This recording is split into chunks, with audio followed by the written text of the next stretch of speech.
Good morning, Sterling wrestlers and parents.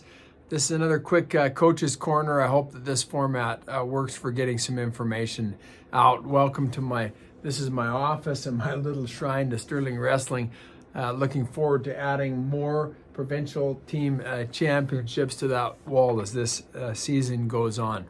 I want to talk first about some chances to compete that are coming up soon. We're about 2 weeks and a little bit away from our first dual meet. That's November 21st. It's going to be at 7 p.m. at the Sterling School.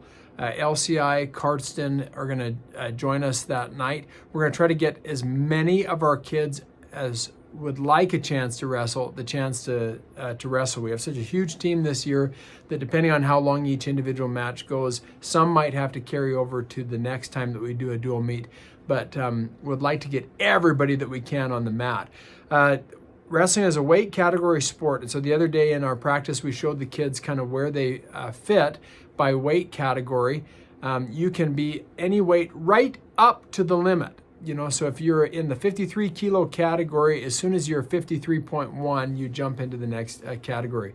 We don't want kids too fixated on their weight at this stage, but it is something to be aware of as you kind of try to figure out where you want to land as you approach provincials.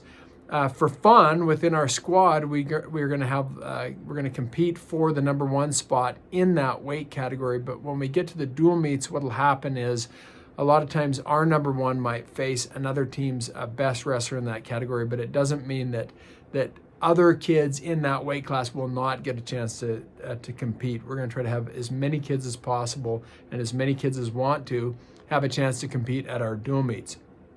On December, I think it's 1st and 2nd or 2nd and 3rd. It's that first weekend in December. We have our first tournament, which will take place in Cardston, which is great because it's easy for parents to drive to. And then parents, listen very carefully. The next weekend, December 8th and 9th, is our first travel tournament to Wetaskiwin. And we're going to send out a notice to parents in the form of a Google Doc having kids confirm whether or not they're able to go to that tournament. We take a bus up there. We rent hotels. There is a cost of $30 per kid. We put 4 kids into a hotel room and split the cost across the kids. We're exploring some volunteer options that would allow kids to possibly maybe do some volunteer work at concessions and other things to alleviate that fee as we do some fundraising. But for now, that's an additional cost, unfortunately, of this program. But the benefit is a chance to travel to new places, and it's just an incredible experience for our kids.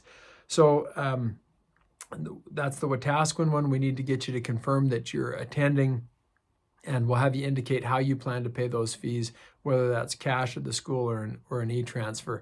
The fees for the season need to be paid. A lot of money talk, sorry. $300 is the cost per kid to compete. That covers tournament fees, some of the gear, and in the end, for a season that goes all the way from October till March, I hope that you find by the end of it that there's a great return on that investment in your kids. Holiday camp. I'm glad you've stayed with me for this 3 minutes and 40 seconds. We're going to have a holiday camp on November 13th. It's the holiday Monday, and we'll run sessions from 10 till noon and 12:30 till 2:30 in addition to our regular practice that evening. And so if I'm a rookie and this is my first time wrestling, if there's any way to make it to both or one of those sessions, I would come. We're going to cover a lot of ground, and it gives you a chance to just really get a deep dive immersion experience in some of the basics of the sport of wrestling. It'll put you miles ahead if you're able to make it. And then if I'm a veteran, boy, we're going to rely on you and your expertise to come and help some of these kids learn the ropes. And it's just a cool day chance to hang out. Bring a lunch that you can eat in between those sessions and a water bottle, and it's going to be fantastic. Oh, wait. 30 more seconds, there'll be a quiz at our practice tonight. See if you got this far in the video. Our focus through the first couple weeks of November has been condition and position. And we're going to continue to spend about an hour each practice on conditioning, but we're moving more and more into getting you familiar with some of the key wrestling positions. So These are some that you're going to need to know inside out and backwards. I'm going to ask on the mat tonight, name for me 2 or 3 of the key positions we're going to learn. And here's a few. Sprawl and poor shot recovery. Those two kind of go hand in hand. The sprawl position and the position that we get into if we've made a poor shot recovery. Front headlock is another position. Head and arm is another position. The whizzer position is another that we're going to master. Russian 2-on-1, mat return, strong parterre, okay?